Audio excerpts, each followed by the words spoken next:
Padre, también te quiero pedir que nos ayudes ahora que vamos a abrir tu palabra, que nos ayudes a entender lo que hoy quieres decirnos. Ayúdame a mí a ser claro en las cosas, Señor, y también ayúdanos a entender la dimensión de lo que significa esta tercera petición. Ayúdanos a reflexionar sobre nosotros y nuestra obediencia. Ayúdanos a anhelar que tu voluntad se haga, Señor. En nombre de Jesús, amén.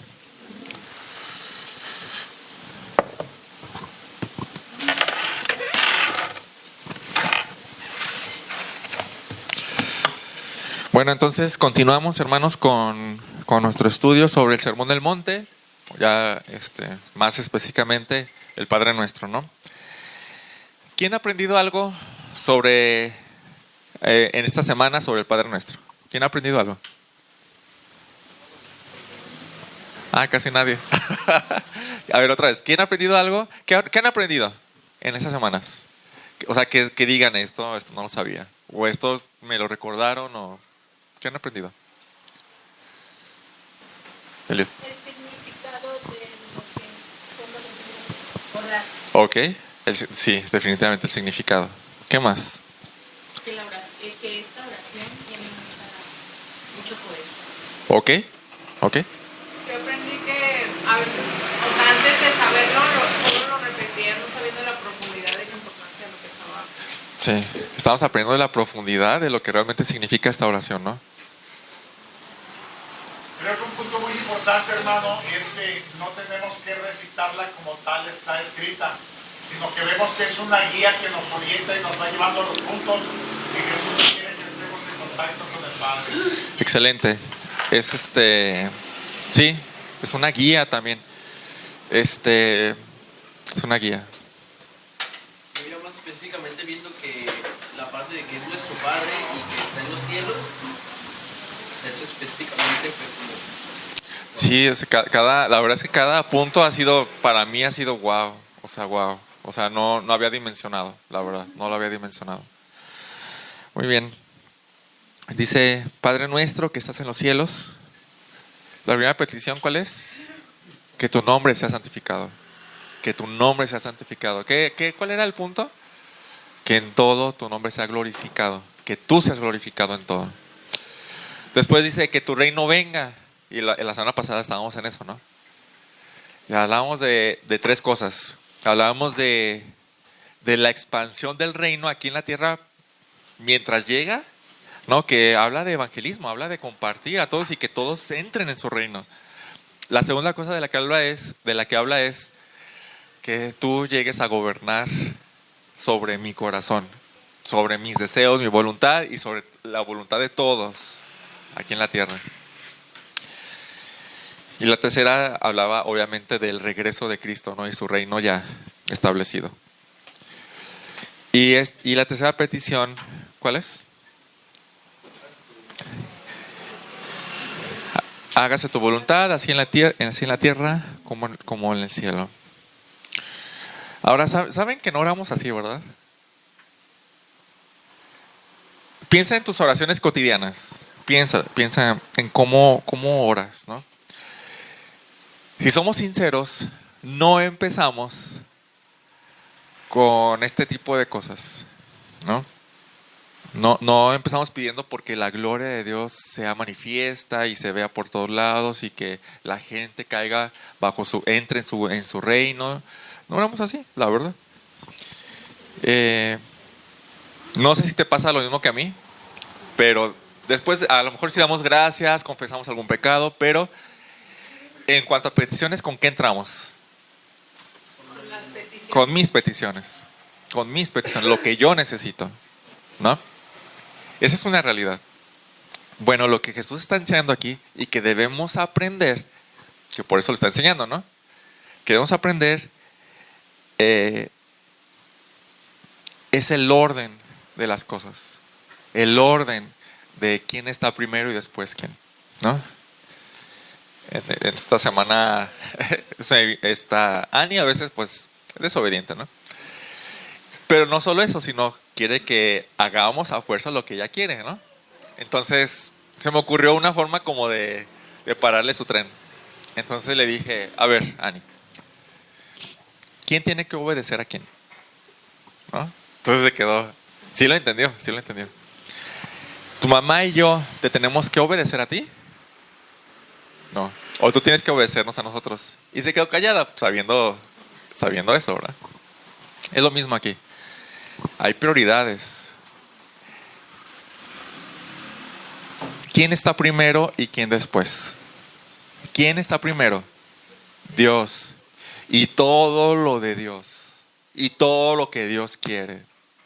Y en segundo lugar, siempre, siempre, nosotros. Siempre. ¿Se acuerdan de la parábola de Jesús? Cuando habla de un siervo diligente, dice, ¿qué hacen ustedes? Llega su amo y el amo les dirá, no, siéntate a comer, ya trabajaste mucho. Y Jesús le dice, no, el siervo espera a que su amo termine de comer y hasta después se sienta. Bueno, ese es el orden y la prioridad. Primero es Él, primero que se sirva Él y después nosotros. Y quiero que pienses en esto. ¿De qué tratan las tres primeras peticiones? ¿De qué tratan las primeras tres? ¿Cuál es el punto fundamental en cada una de las tres? Cuando oramos que tu nombre sea santificado, ¿qué es eso? ¿Qué es lo que tenemos en mente? Yo pienso que es alabarle a él en oración. Sí, podríamos pensar en eso, pero no es propiamente una alabanza, es una petición. ¿Qué estamos pidiendo? O acerca de qué estamos pidiendo, de su gloria. Su gloria. Que sea vista, exactamente, que sea vista. Cuando le decimos, Señor, que tu reino venga, ¿de qué estamos hablando? De su gobierno. Podríamos decir que tú gobiernes sobre todo. Y la tercera, hágase tu voluntad. ¿De qué estamos hablando? Tú mandas. Entonces, que toda la creación te obedezca. Que toda la creación te obedezca. Y si pudieras unir todas, ¿cuál es el punto de las tres peticiones primeras? La glorificación de un Dios que gobierna soberanamente sobre toda la creación obediente a Él. Todo eso está aquí arriba, ¿no? Pero no oramos nada así. Ese es el punto de Jesús. No lo estamos haciendo bien. Y lo que tenemos que incluir en nuestras oraciones es primero Él. O sea, cuando ores, acuérdate, primero yo no, primero Él. Y te vas a acordar de esto. Primero Él. No soy primero. Nunca soy primero. A veces pensamos es que Dios murió por mí, es para mí, ¿no? Y entonces hacemos del objeto de Dios, hacemos de nosotros todo el objeto de Dios y todo lo que Dios piensa es a nosotros, ¿no? Pero no es cierto. Acuérdense como dice en Ezequiel, no lo hago por ustedes, lo hago por mí, que yo los salvo a ustedes. Lo hago por mi gloria, que yo los salvo a ustedes, ¿no? Entonces, cuando hablamos de peticiones, no son una necesidad nuestra, es un anhelo de su gloria. Estas tres peticiones no son unas necesidades nuestras, es un anhelo de su gloria. Entonces, estos anhelos, estos deseos fuertes deben estar todo el tiempo en nuestra cabeza. Todo el tiempo. Todo el tiempo. ¿Cómo sé que todo el tiempo? Porque la oración lo dice. ¿Cada cuánto necesitamos orar así? ¿Cada cuánto deberíamos orar, por así decirlo, el Padre Nuestro? ¿Cada cuánto? La pista está en danos hoy el pan nuestro de cada día. ¿Cada cuánto tenemos que orar así? Pues todos los días. Entonces todos los días en mis oraciones debe estar Dios primero. Todos los días. Nos podemos acostumbrar, ¿no? Antes, y al principio puede ser de que, ya empecé con mis peticiones. No, le paras y entonces dices, no, primero Dios. primero Dios y su gloria. Bueno, que se haga la voluntad de Dios en la tierra como en el cielo es la tercera petición. Y entonces, es el tema de hoy, la voluntad de Dios. Y para entenderlo, necesitamos entender qué significa la voluntad de Dios. Si yo te preguntara, ¿qué quieres decir con la voluntad de Dios? ¿Qué me responderías? La voluntad de Dios. ¿Qué es la voluntad de Dios? ¿Qué significa? ¿Su palabra? ¿Sus planes? El deseo de nuestras vidas. ¿Puede dejarlo? El deseo aplicado para nuestras vidas. Sí, sí, muy bien. El deseo que Dios tiene para nuestras vidas, ¿no? Ajá. ¿Qué más? Soberanía, ok. Que tiene el control, que no son mis fuerzas, sino las fuerzas de Dios, y que Él va a hacer todo. Que tiene el control. Muy bien, muy bien. El diccionario Nelson dice esto, es un diccionario bíblico. En su principal connotación en la Biblia, voluntad es la determinación, el deseo, el consentimiento, el asentimiento de Dios en cuanto a todo lo que existe en el universo. Vuelvo a leerlo. En su principal connotación en la Biblia, la voluntad de Dios es la determinación, el deseo, el consentimiento, el asentimiento de Dios en cuanto a todo lo que existe en el universo. Creo que podemos simplificarlo un poquito más. En otras palabras, estamos hablando, cuando hablamos de la voluntad de Dios, estamos hablando de lo que Él desea o determina, básicamente. Lo que Él desea o determina. O en otras palabras, vamos a empezar a hablar de dos conceptos. En otras palabras, lo que Él quiere o lo que Él manda. Entonces, hay dos formas de entender la voluntad de Dios. Y para esto quiero que me acompañen en Deuteronomio 29:29. Deuteronomio 29:29. Y creo que ese es también un buen versículo para memorizarnos. Deuteronomio 29:29. ¿Quién lo quiere leer con micrófono?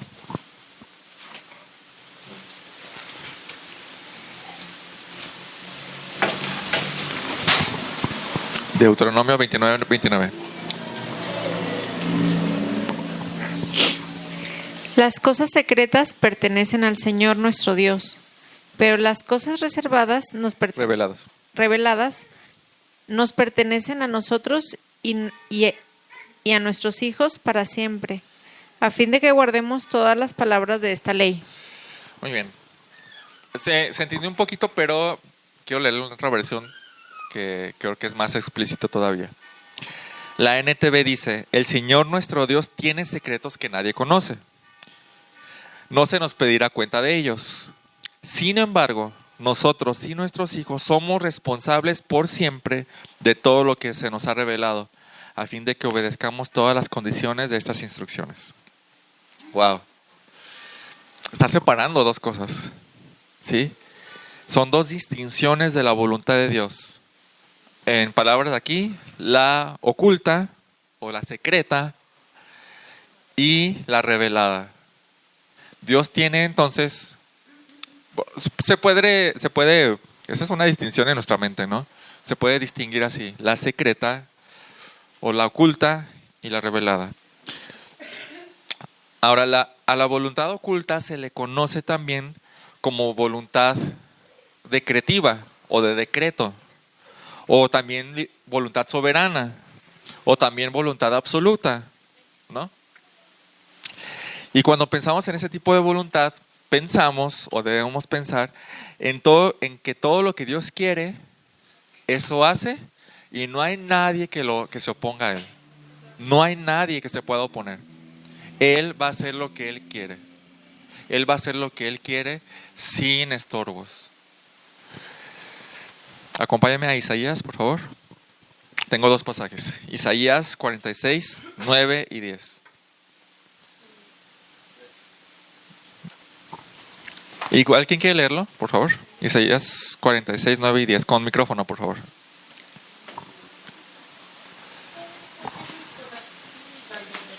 Isaías 46, 9 y 10. Acuérdense de las cosas anteriores ya pasadas, porque yo soy Dios y no hay otro. Yo soy Dios y no hay ninguno como yo, que declaro el fin desde el principio y desde la antigüedad, lo que no ha sido hecho. Yo digo, mi propósito será establecido y todo lo que quiero realizaré. Wow, ese es un pasaje tremendo. Yo digo, mi propósito será establecido y todo lo que quiero realizaré. Ahora vamos a Daniel 4:35. Daniel 4:35. También otra persona que me ayude a leerlo, por favor.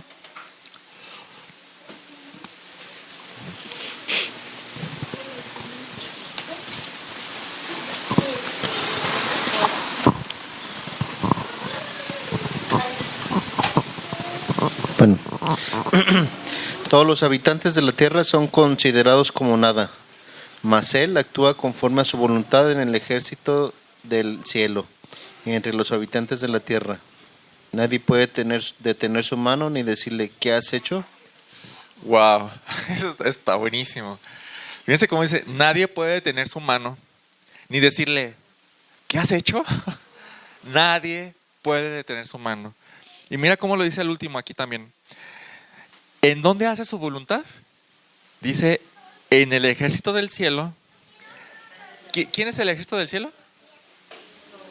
Los ángeles, ¿sí? Y entre los habitantes de la tierra. Y dices, ¿Él hace lo que Él quiere y nadie puede tenerlo entre los habitantes de la tierra? Sí, sí, Él hace lo que Él quiere, ¿sí? Y nadie puede tenerlo. Nadie puede tenerlo. Daniel 4:35. Entonces,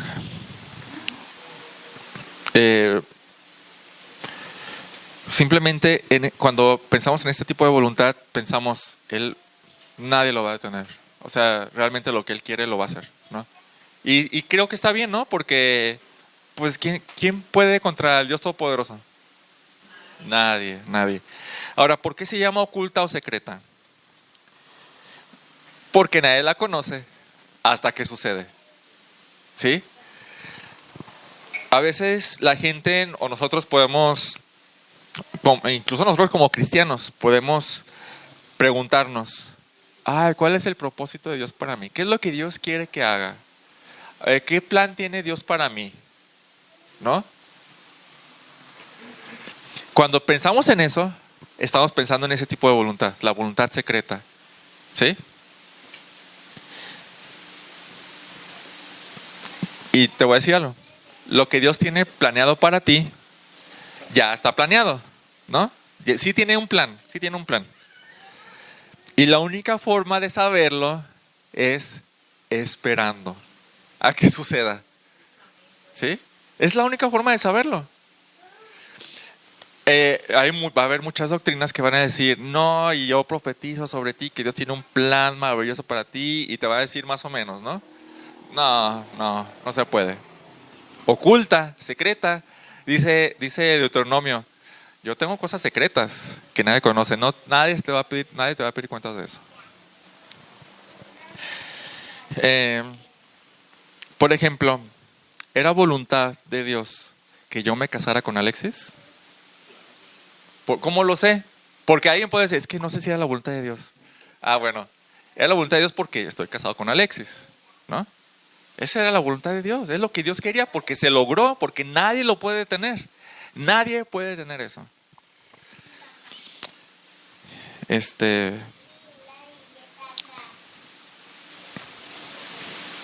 Entonces es secreta, lo cual quiere decir, también se le llama la voluntad de decreto. ¿Qué quiere decir eso? Que todo lo que sucede y sucederá ya está decretado, ya está dicho y no se puede cambiar. ¿Sí? Tenemos que pensar en esto como en la mente de Dios. Dios desde antes de la fundación del mundo ya tenía dicho todo lo que iba a suceder. ¿Ok? Y no se puede cambiar. Esa es la voluntad de decreto, pero es la misma voluntad, ¿no? Lo leímos en Isaías, ¿no? No hay ninguno como yo que declaro el fin desde el principio. ¿Cómo Dios podía declarar el fin desde el principio? Porque desde un principio lo dijo todo. Él ya dijo, así se hace, así se va a hacer y nada va a cambiar. Y dice, y desde la antigüedad lo que no ha sido hecho. Y entonces, básicamente, se puede saber, bueno, la verdad es que hay dos maneras, ¿no? De saber la voluntad secreta, ¿no? La primera es, como ya dije, esperando a que suceda. Te voy a preguntar algo. ¿Qué va a suceder en los próximos días, semanas o meses en el mundo? ¿Esperamos algunas cosas o tenemos alguna conjetura, no? ¿Pero tenemos seguridad de lo que va a pasar? No. Pero Dios ya lo tiene planeado, ¿no? Entonces la primera forma de saber la voluntad secreta de Dios es esperando. La segunda forma es mediante profecía, lo cual ahora en este tiempo ya no se hace. Ya Dios no habla así.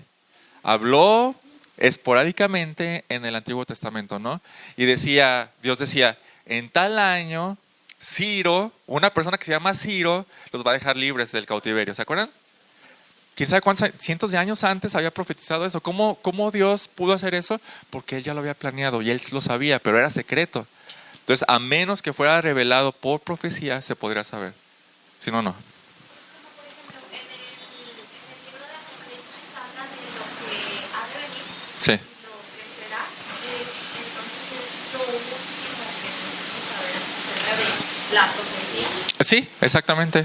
Y hay que interpretarlo un buen, porque es mucho símbolo. Ajá. Pastor, como Isaías 740 años profetizó en 6:9 que un niño nos nacería. Ahí está. Y al llegar al cumplimiento nos dimos cuenta que efectivamente era una Sí, profecía cumplida. exactamente. Entonces, pero era algo secreto que Él quiso revelar después.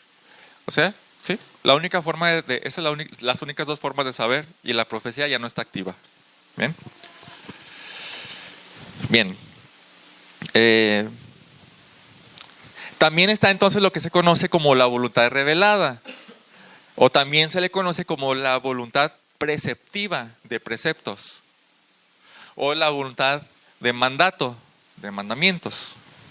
Y quiero que volvamos a leer Deuteronomio 29:29. Lo voy a leer yo. Las cosas secretas pertenecen a nuestro Señor. Y entonces la implicación de esto es, no te va a pedir cuenta de eso. No tienes por qué saberlo. No tienes por qué saberlo. Va a suceder en su tiempo, va a suceder. Pero sigue diciendo, pero las cosas reveladas nos pertenecen a nosotros y a nuestros hijos para siempre, a fin de que guardemos todas las palabras. Y el punto aquí, como lo dice en la NTV, los hago responsables.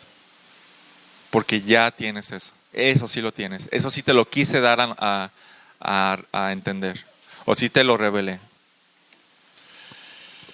Entonces aquí está más clara la distinción, ¿no? Hay una voluntad oculta y tú déjala correr. Confía en el Señor, Él es más sabio que tú. Confía en el Señor, Él lo va a hacer como Él quiere. Pero más bien debes de preocuparte por la voluntad revelada, porque de esa te hace responsable. ¿Por qué? Porque está revelada.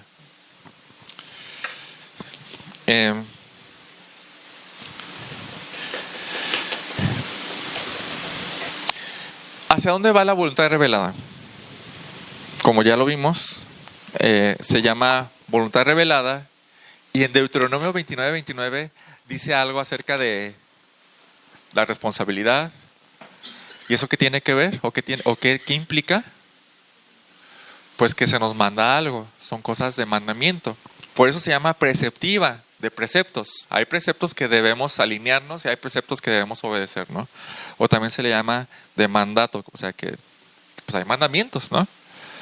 Entonces esa es la otra forma de entender esos dos, el otro concepto, la voluntad de precepto, la voluntad revelada o de mandamiento. Y aquí alguien otra vez podría preguntar, ¿cuál será la voluntad de Dios para mi vida? Hermano, no hay ningún secreto. tú sabes o tú deberías saber cuál es la voluntad de Dios para tu vida. ¿O no sabes todavía? Acompáñame, por favor, a 1 Tesalonicenses 4:3. 1 Tesalonicenses 4:3.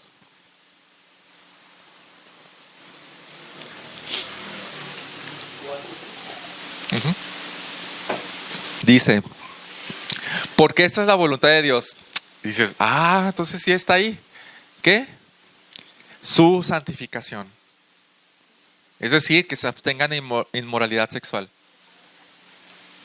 ¿Está oscuro y misterioso? Es claro. Muy claro. Muy claro. A ver este otro. Estén siempre gozosos, oren sin cesar, den gracias en todo, porque esta es la voluntad de Dios para con ustedes en Cristo Jesús. ¿Es misterioso esto? No, es claro. Es claro. Esa es la voluntad de Dios. Entonces alguien podría decir, ¿cuál será la voluntad de Dios para mi vida? No busques misteriosamente o supersticiosamente. Tú sabes cuál es la voluntad de Dios para tu vida. ¿Cómo ven estos versículos? ¿Estuvieron fáciles? Está muy claro, ¿no? Muy claro. Su santificación, que estén gozosos todo el tiempo, que ores sin detenerte, que seas agradecido por todo con Dios. Es fácil saberla, ¿no? No siempre. De hecho, muchas veces no va a ser fácil entenderla. La verdad es que muchas veces va a requerir un gran esfuerzo serio para entender la voluntad de Dios. Un esfuerzo serio para entenderlo. Bueno, entonces Jesús nos está enseñando a pedirle así al Padre. Padre nuestro, que estás en los cielos, que tu voluntad se haga, así en la tierra como en el cielo.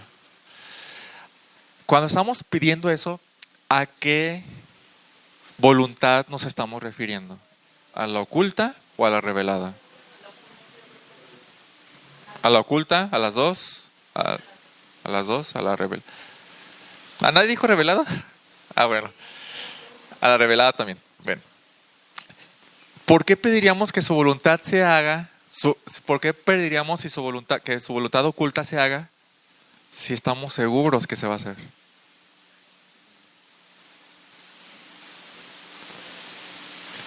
No tendría sentido. Sabemos y podremos alabarlo por eso, pero no podría ser una petición porque se hace y estamos felices con eso. ¿Cuál queda? La revelada. Nos estamos refiriendo a la voluntad de mandato, o sea, a la obediencia. A la obediencia. ¿Qué otras palabras podríamos usar para pedir lo mismo? Padre nuestro que estás en los cielos, santificado sea tu nombre, venga tu reino.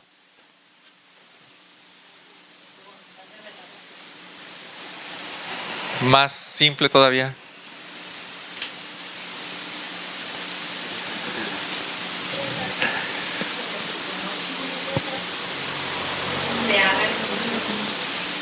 Vamos a simplificarlo. Obediencia. Padre, que aquí abajo en la tierra todos te obedezcan como te obedecen en el cielo. Y podemos mejorarlo todavía. Padre, que todos y cada uno de los seres humanos, comenzando por mí, te obedezcan a ti como los ángeles del cielo te obedecen ya. Así. Entonces no vale la pena esforzarse porque al final de cuentas la voluntad de Dios siempre se va a hacer y ya está escrito lo que va a suceder en la vida de cada uno. O sea, más bien no ser rebelde sino ser agradecido. Bueno, caer en un estado de confort. Porque de qué me sirve esforzarme si se va a cumplir la voluntad de Dios. Ahí estaríamos confundiendo las dos. Debemos conformarnos con las circunstancias que van sucediendo. Y lo que se está refiriendo aquí es, y aparte te dije algo, esfuérzate en eso. Y si las circunstancias son malas, tenemos que conformarnos con eso. Sí, exacto. ¿Qué es lo que Dios quiere de mí? ¿O qué es lo que Dios está planeando para mí? Que pierda el trabajo, aunque yo me haya esforzado y he sido diligente y sido así. ¿Ok? Job. Job. ¿No? Satanás viene y Dios le dice a Satanás, ¿has visto a mi siervo Job? No hay nadie como él. Y entonces las circunstancias le fueron desfavorables para Job, ¿no? Aunque él lo hizo bien, ¿sí? Y entonces, ¿qué dice Job a su esposa? ¿Aceptaré el bien de Dios y no el mal? Entonces, hermano, por ejemplo, en el tema de Judas, estaba predestinado. Sí, sí. Estaba predestinado. No tenía opción, la pregunta es, ¿no tenía opción a que revirtiera eso? Sí, tenía opción. Sí, tenía opción, claro. Pero no quiso. No quiso. No confunda. Él sí se arrepiente cuando va y regresa las monedas, o más bien tuvo Remordimiento. remordimiento y no arrepentimiento. Sí. Todo lo que está consumado. Aquí necesitamos mantener separadas las dos, porque si no nos vamos a confundir. ¿Ok? En Hechos 2, Pedro dice, todo se confabuló para crucificar a Cristo, pero esto ya estaba determinado. ¿Sí? Esto no nos quita nuestra responsabilidad. Deuteronomio 29:29. Y si en el mundo ves que tú hay injusticias, hay cosas que se están cumpliendo, a lo mejor no a tu favor, es parte que es de la misma voluntad de Dios. Claro. ¿Sí? Y entonces somos felices con eso. Porque sabemos que Romanos 12:3, ¿cómo es la voluntad de Dios? Buena, agradable y perfecta.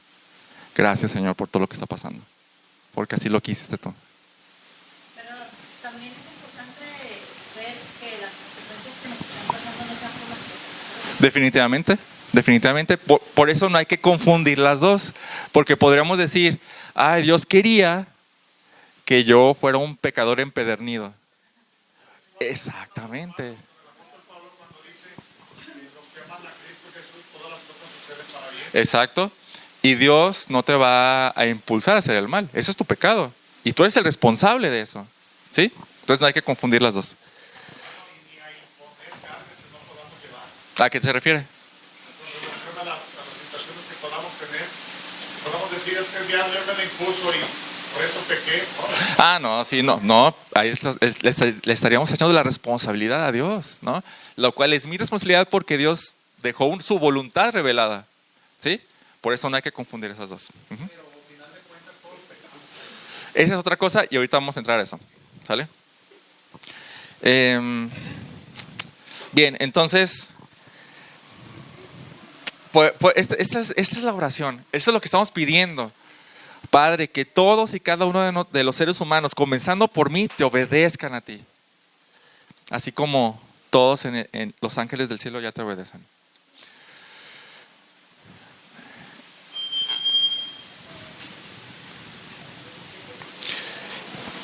Eso es lo que pedimos.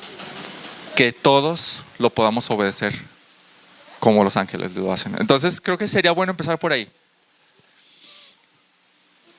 Obedecer a Dios como los ángeles obedecen a Dios.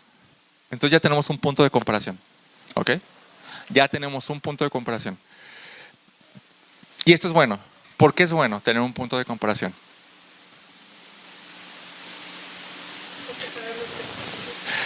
Una, ¿sí? Ok. Pero es muy útil porque ya sabemos por dónde estamos. ¿Sí? Te voy a decir algo. Imagínate aquí en Colinas hay un mejor jugador de aquí en Colinas, ¿no? De fútbol. Y nadie puede contra él y él dice, yo soy muy bueno y nadie puede contra mí. Y entonces del 1 al 100 yo creo que está como el 90, 99, ¿no? Pero de repente llega Messi y le da una arrastrada. Y entonces se le baja los humos, ¿sí? Y entonces tiene una más correcta percepción de dónde está él. Y se da cuenta y dice, bueno, el Messi es el 100%, ¿no? Yo estoy como en un 20%, ¿no? Entonces ya podemos tener un punto de comparación. Piensa en tu diario vivir y tu obediencia o desobediencia cotidiana, ¿no? casi ni piensas que tanto obedeces o desobedeces a Dios, porque no tienes ningún punto de comparación. Realmente puedes pensar que obedeces relativamente bien, ¿no? Pero no tienes ningún punto de comparación. Entonces, ¿cuál es la base de tu buen pensamiento hacia ti? ¿No? Bien, entonces hay un punto de comparación y eso es bueno, porque nos va a decir dónde estamos nosotros. ¿Ok? Entonces, ¿cómo obedecen los ángeles? Vamos a pensar en esto y quiero que abras tu checklist y vayas palomeando, ¿no? Solo vamos a pensar. Los ángeles obedecen sin titubeo, sin titubear. O sea, nadie allá arriba dice, ay, no lo sé, ay, ¿ese será la voluntad de Dios para mi vida? O, ay, ya sé que lo tengo que hacer, pero es pesado. Y así como que está sí o no, sí o no. No, los ángeles no se la piensan. Los ángeles actúan sin titubear, sin titubear. 2, los ángeles también obedecen de manera completa. No recortan nada, no obedecen menos de lo que deben de obedecer. Lo que Dios manda, eso hacen exactamente, exactamente, exactamente. No eligen a su antojo que sí cumplir y que no. No dicen, ay, sí puedo renunciar a todo. Pero como el joven rico, pero no toques esto. ¿Sí? No. La obediencia de los ángeles es todo. Es todo. ¿No? También obedecen con sinceridad. Con sinceridad.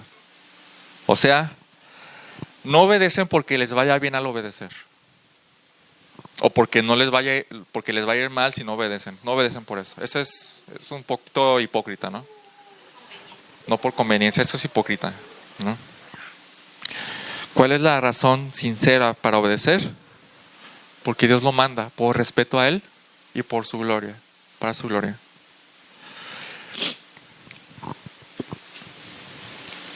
Otra forma en que los ángeles obedecen es de manera voluntaria y sin queja. Nadie los obliga. Es yo quiero obedecer, yo quiero. No es como que, ay, es que, pues si no hay nadie más, pues sí voy a ir yo. ¿No? Como Isaías cuando vio a Dios dijo, yo voy, envíame a mí, ¿no? Sin queja. No hay nada que decir aquí, ¿verdad? Nada. Otra forma en que lo hacen es con fervor y sin descuido. Los ángeles son realmente apasionados. Nosotros podríamos ser más bien mediocres en la obediencia a Dios. O sea, nos damos con el mínimo. ¿Me pides esto? Bueno, ¿con esto alcanza? Eso es un mínimo, ¿no? También otra forma en que obedecen es que dan lo mejor en cada servicio. O sea, no se quedan con nada. Es todo lo que tengo, todo lo que soy, yo te lo doy. Y es para ti. Lo que tú mandes, me doy con todo, con todo.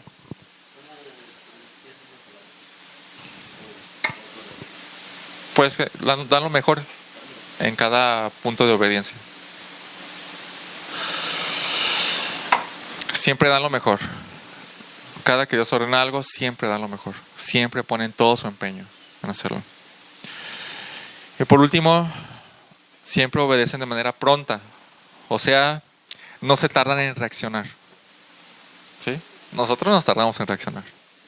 Porque estamos pensando, híjole, ¿cómo me va a ir? ¿Qué voy a perder? ¿Qué va? Así. No, los ángeles es, no, así tal cual Dios ordena, así lo voy a hacer y ya. Y podemos ver creo que Gabriel, ¿no? En Daniel, que desde el día que fueron a escuchar tus oraciones me fui mandado y, o sea, de ese momento vengo para acá, ¿no? Y de manera rápida, no solo no se tardan en reaccionar, no se tardan en ejecutar. ¿Palomearon algo? Ah, bueno, ¿dónde estamos? ¿Alguna más o menos por ahí? ¿En dónde estamos? tenemos que decir que nos falta mucho, ¿no? Entonces la oración de hágase tu voluntad es buena, ¿no?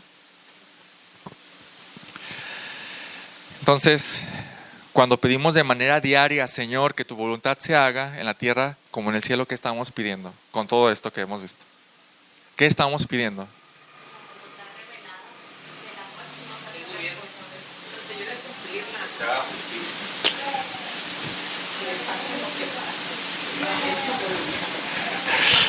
La palabra, obediencia.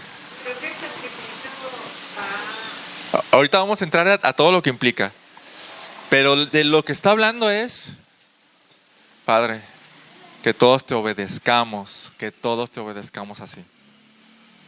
Así. ¿Sí? No, es rápido, ¿no? ¿Por qué tardas, no?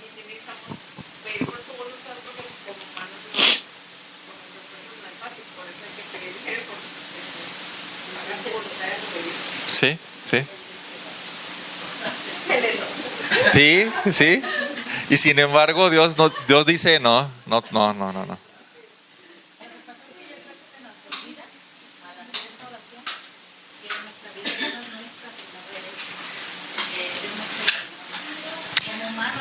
Bien, vamos a entrar a esas cosas.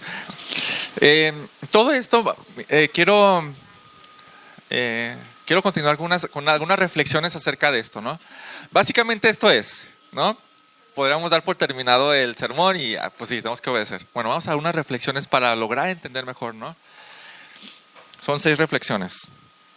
Pero antes necesitamos definir qué es obediencia. Estamos hablando de obediencia. ¿Qué es obediencia? ¿Qué es obediencia? ¿Qué dirían que es obediencia?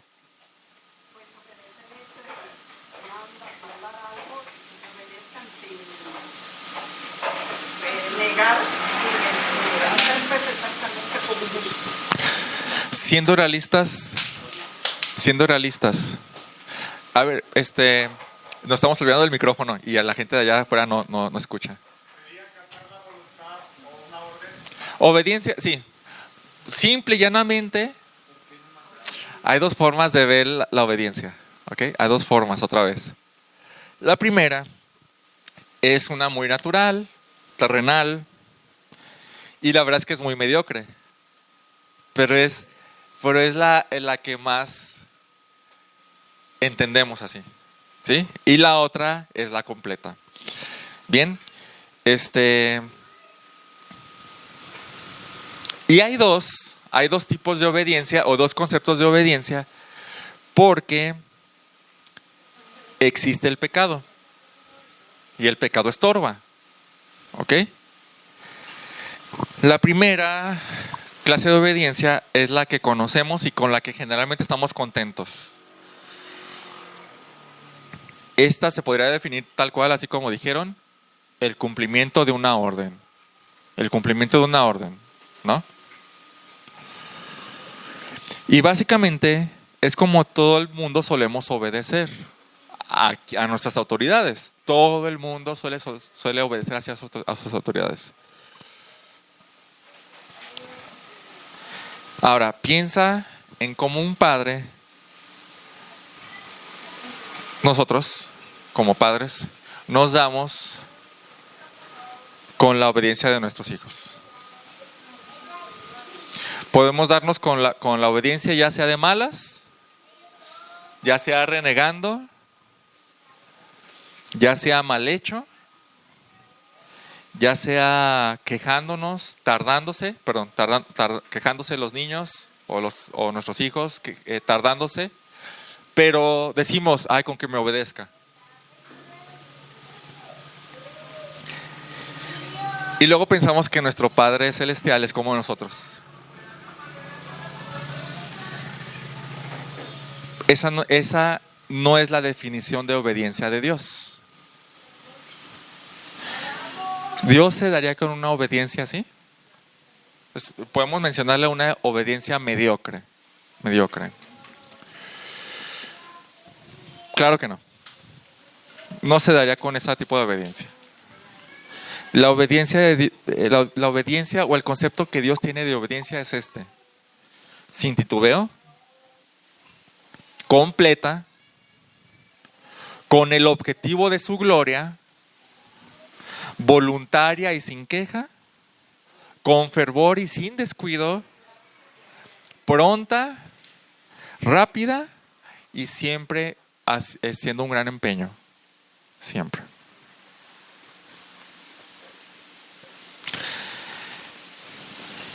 Y dices, es imposible.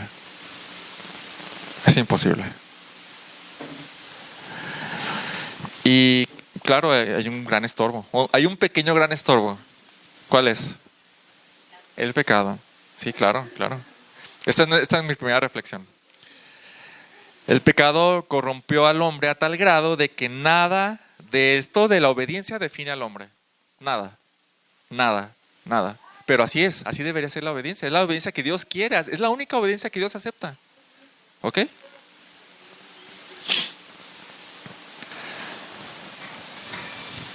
Pero, dice Juan, pero el Hijo del Hombre, perdón, el Hijo de Dios, se manifestó con este propósito, para destruir las obras del diablo.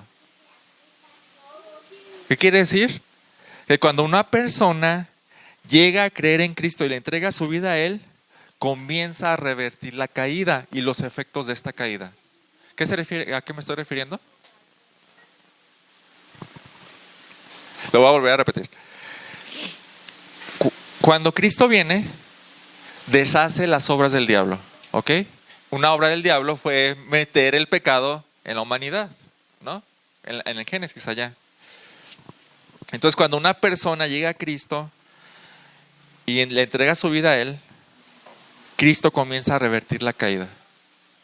¿Qué implicaciones tiene eso en cuanto a la obediencia? ¿Qué implicaciones? La obediencia es como la Sí, se empieza a revertir. O sea, podemos empezar a obedecer como Dios quiere. ¿Qué dice 2 Corintios 5:17? ¿Alguien se lo sabe?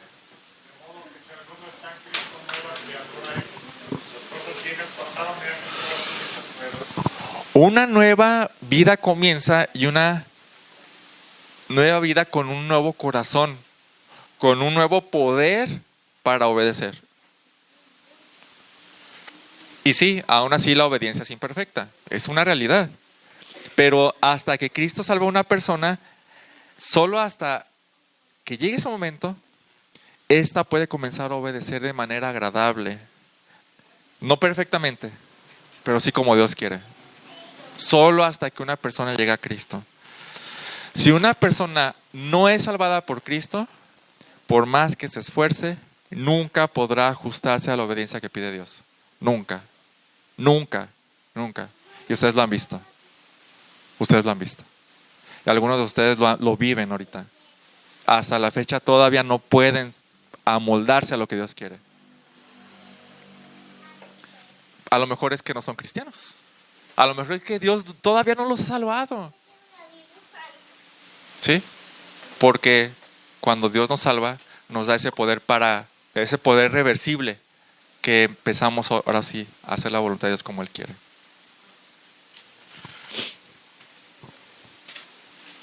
Mi segunda reflexión es sobre la renuncia.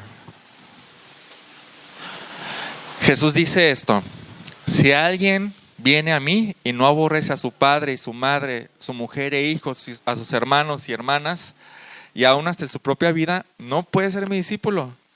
El que no carga su cruz y me sigue no puede ser mi discípulo. No puede. O sea, una imposibilidad. No puede. Y después sigue diciendo: así pues, cualquiera de ustedes que no renuncia a todas sus posesiones no puede ser mi discípulo. Quizás uno de nuestros más grandes problemas para obedecer a nuestro Señor es que no hemos renunciado a nosotros, ni a lo que nosotros queremos, ni a lo que nosotros tenemos. Imagínate, creo que esto nos ha pasado a todos nosotros como papás, ¿no? Y más en esta generación. Imagínate a un niño que está en su celular o en su consola de videojuegos. Imagínate que está jugando y está a media partida. ¿Ok? Y entonces le pides, oye, ayúdame a lavar los trastes. ¿Qué te va a contestar seguramente? Seguramente, ¿qué te va a contestar? Espérame. Ahorita que termine. ¿Sí? ¿Por qué? ¿Por qué? ¿Por qué? Porque no, pues sí, ahí lo tiene, es suyo y es mi tiempo, ¿sí? Es mi tiempo, es mi videojuego, es mi gusto, ¿sí? Amén, sí, porque así somos nosotros. Exactamente igual, exactamente igual. Aún hay cosas que no hemos renunciado y entonces eso nos estorba en obedecer. Comparte el evangelio a todo el mundo, incluida a tu familia. ¿Sí? Incluida a tu familia. Pero sabemos que si lo hacemos como los ángeles, apasionadamente, vamos a perderlos. Y entonces, no hemos renunciado a nuestra familia y no queremos perderlos. Bueno, pero si ya renunciaste a ellos, ¿qué perderías? Nada, ya renunciaste. Renunciar es perder voluntariamente. Renunciar es perder voluntariamente. Dios no te va a obligar a renunciar. Tiene que ser voluntario. Tiene que ser voluntario. Pero dice, si no renuncias no puedes seguirme. Así que tú decide. Tú decide. También hablo del pecado. Tengo un resentimiento y no quiero renunciar a eso. Me hicieron mucho daño, ¿no? Y no voy a renunciar. Y entonces, como no renuncias a eso, no puedes obedecer a Dios. Porque no has renunciado a eso, ¿sí? No puedes obedecer en perdonar.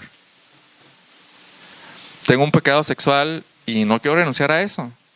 Y entonces no puedo obedecer en buscar la santidad. La renuncia de uno mismo es la vía. Porque si ya perdiste todo y ya no tienes nada, ¿hay algún obstáculo para obedecer? ¿No? ¿No? ¿Ya vieron? Es la renuncia. Pero no queremos renunciar.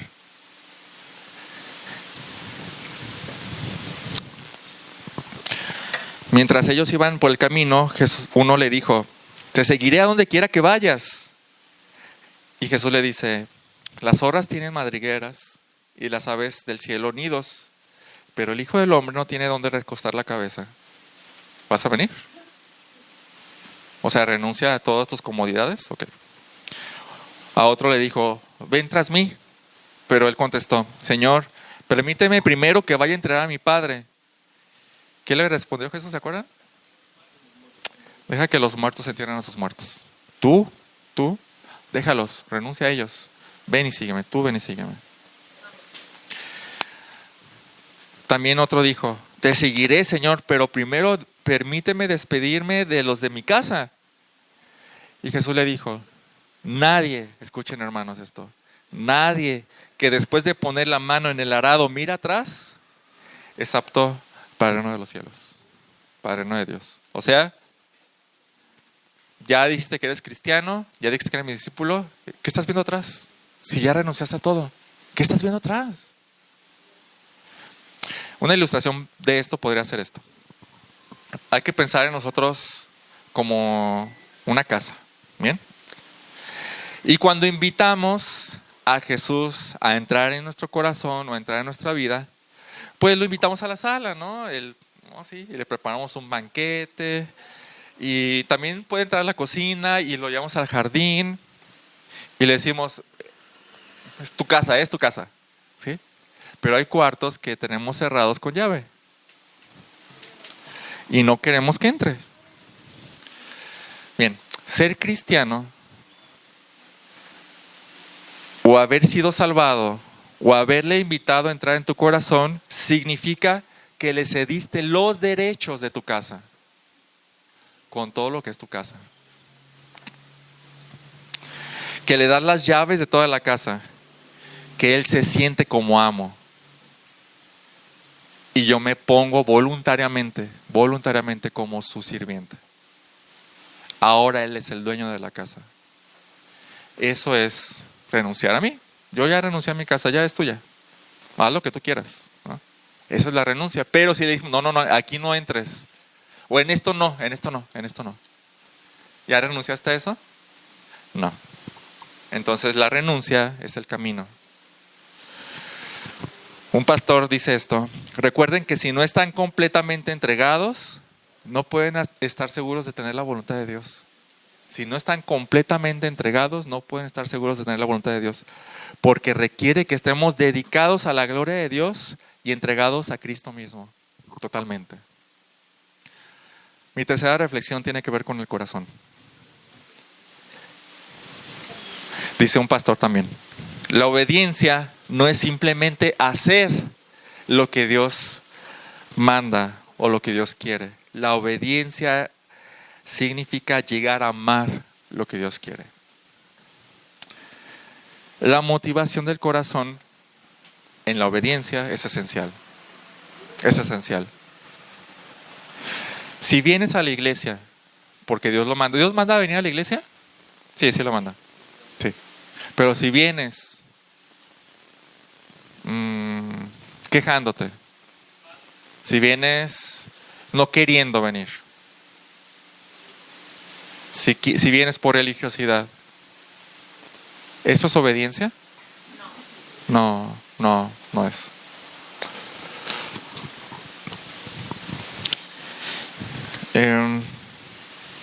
Serías tal cual un fariseo. Dice Jesús a los fariseos: este pueblo con los labios me honra, pero su corazón está lejos de mí. Y es como que, wow, el corazón es importantísimo. Las motivaciones que motivan el corazón y tú lo que haces, todo lo que haces, es esencial.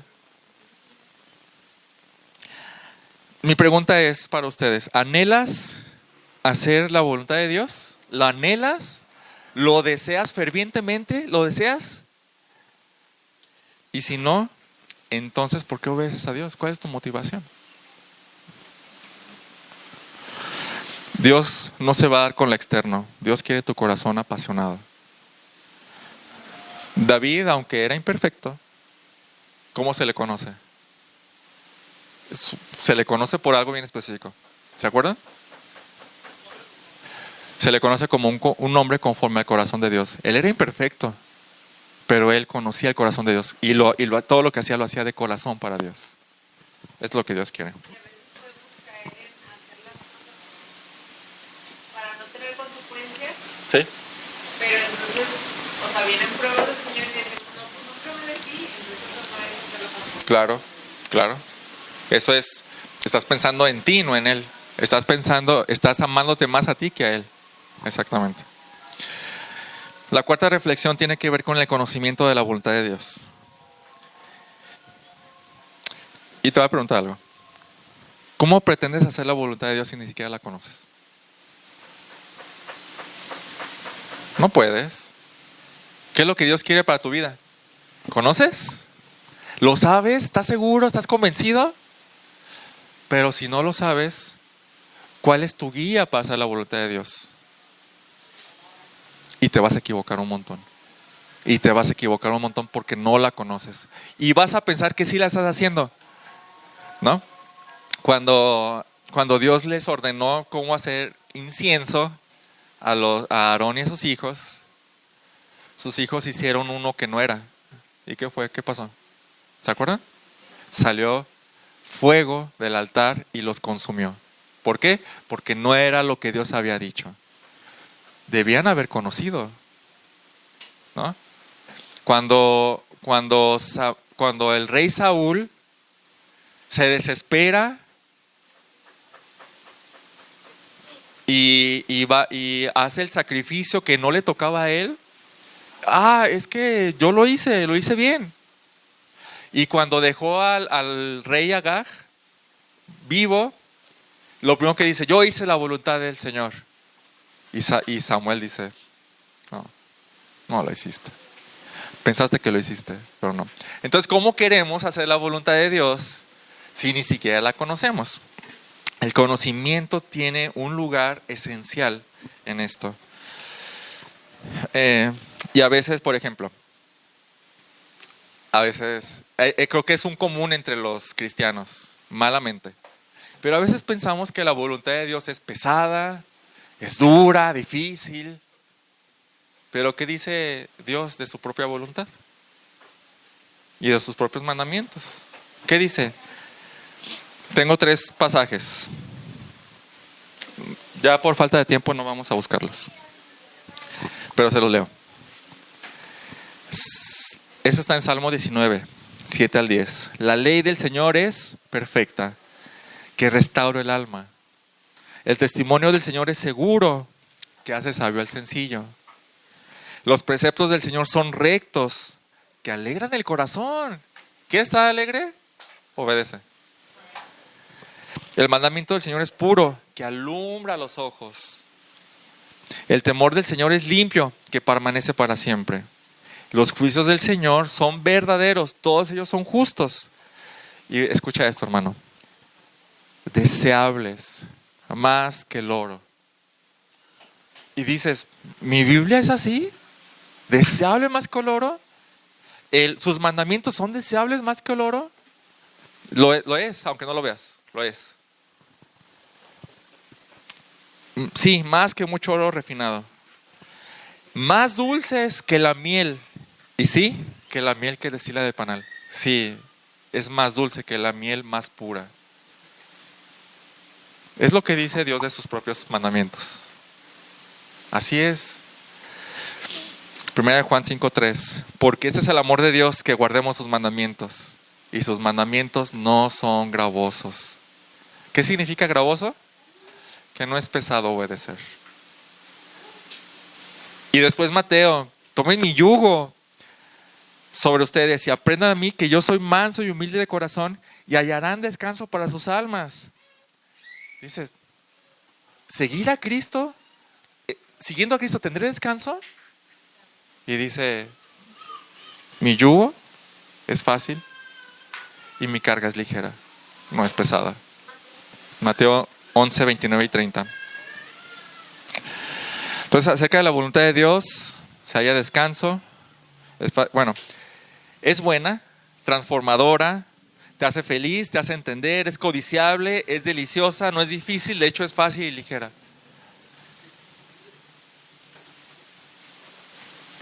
Entonces, a lo mejor tenemos un mal concepto de la voluntad de Dios, ¿no? A lo mejor estamos bien equivocados y pensamos que, es muy difícil. No.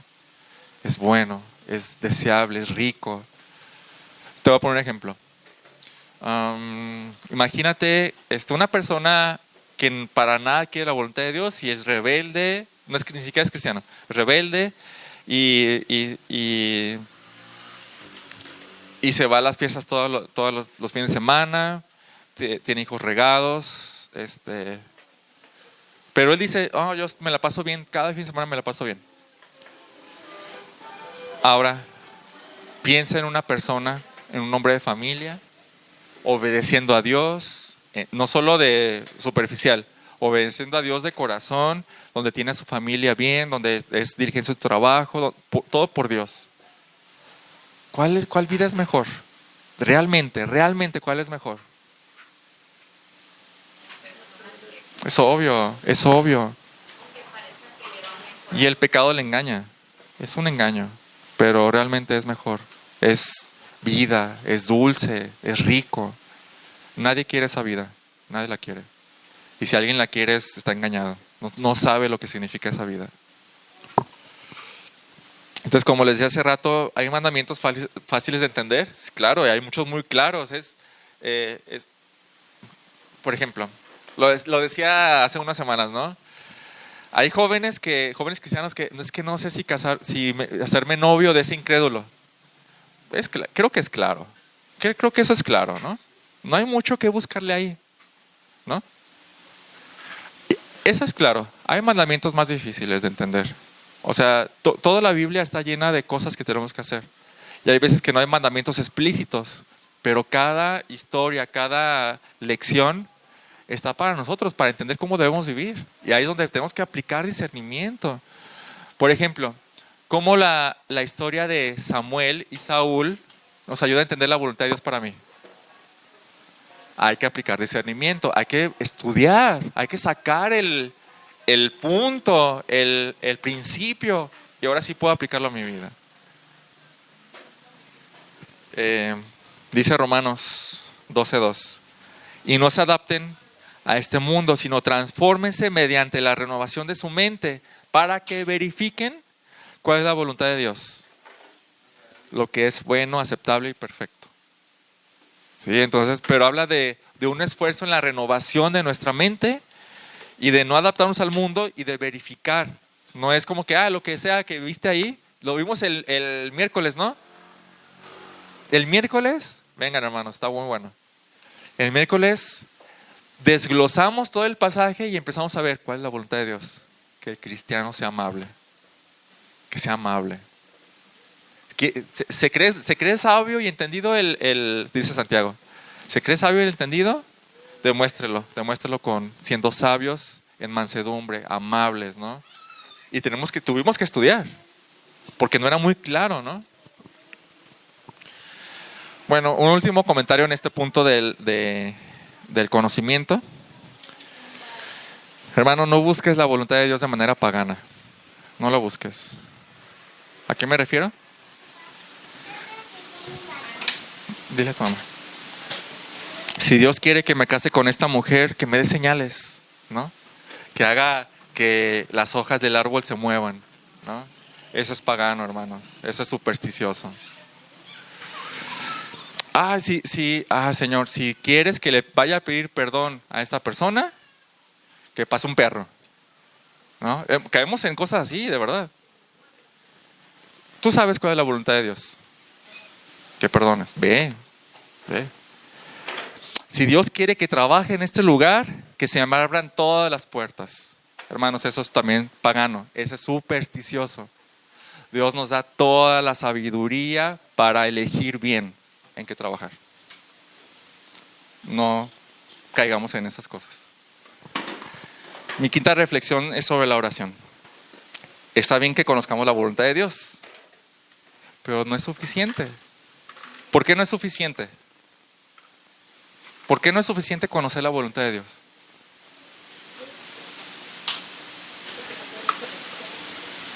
No, pero ¿por qué no es suficiente para obedecer con conocer la voluntad de Dios? Porque no podemos. Somos insuficientes para hacerlo.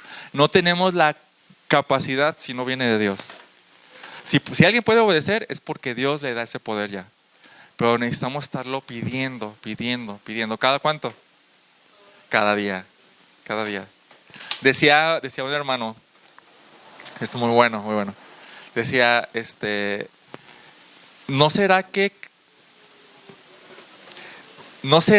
que perdemos las batallas porque no oramos? ¿Quién va a la guerra sin estar preparado? Nadie. Entonces queremos enfrentar la tentación sin haber estado preparados en oración, ¿no? Entonces quizás no estamos obedeciendo porque no hemos estado orando por poder para hacerlo, ¿no? Ahora dice Dios, si pides conforme a mi voluntad, lo tienes, ¿eh? Entonces cuando pedimos que Dios nos dé fuerza para obedecer, ¿es un hecho o es un más o menos? O ya veremos. Es un hecho.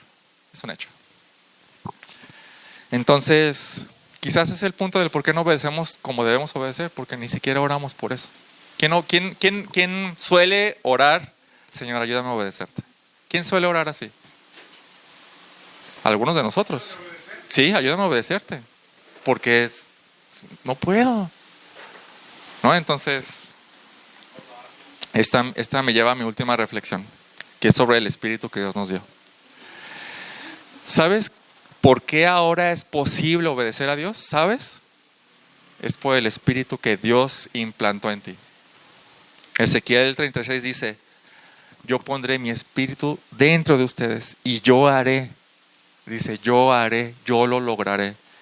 Yo haré que anden en mis estatutos y que cumplan cuidadosamente mis ordenanzas. ¿Por qué? Porque tenemos ahora el Espíritu de Dios. Entonces es gracias a su Espíritu. Dios no nos dejó a la deriva. Dios no nos dejó sin ayuda. El punto es que tenemos el Espíritu Santo y ahora sí podemos obedecer. Eso tiene implicaciones hacia positivas y negativas. Positivas en que sí puedo obedecer, negativas es no quieres obedecer entonces, porque sí puedes obedecer. Hay una canción de un rapero que se llama Fermín Cuarto y dice, ¿cómo va la última frase? Dice, yo estoy siempre ahí y ya lo sabes. Y eso es, gracias Señor. Pero no buscas de mí y ya lo sabes. Entonces, ya lo sabes. Tú sabes que no buscas de mí. Conclusión. Creo que hasta aquí ya hemos llegado a un buen entendimiento de lo que significa Padre nuestro, que estás en los cielos, que tu voluntad se haga en la tierra como en el cielo. ¿Qué significa? Que todos aquí abajo en la tierra, empezando por mí, te obedezcamos como los ángeles te obedecen. Ahora, la petición refleja un anhelo, un deseo fuerte porque todo el mundo llegue a esto. Y la verdad es que no solemos pensar mucho en esto, es la realidad. Más bien pensamos, por ejemplo, acerca de un familiar. Todos tenemos familiares que no tienen sus vidas ordenadas, ¿sí o no? Todos tenemos familiares así. O que ya se juntaron, o que son ebrios, ¿no? O son codiciosos y tranzas, mentirosos. Todos tenemos familiares así. ¿Ok? Y entonces, generalmente, ¿en qué pensamos en cuanto a Dios acerca de ellos? Yo te voy a decir lo que pensamos generalmente. Son incrédulos.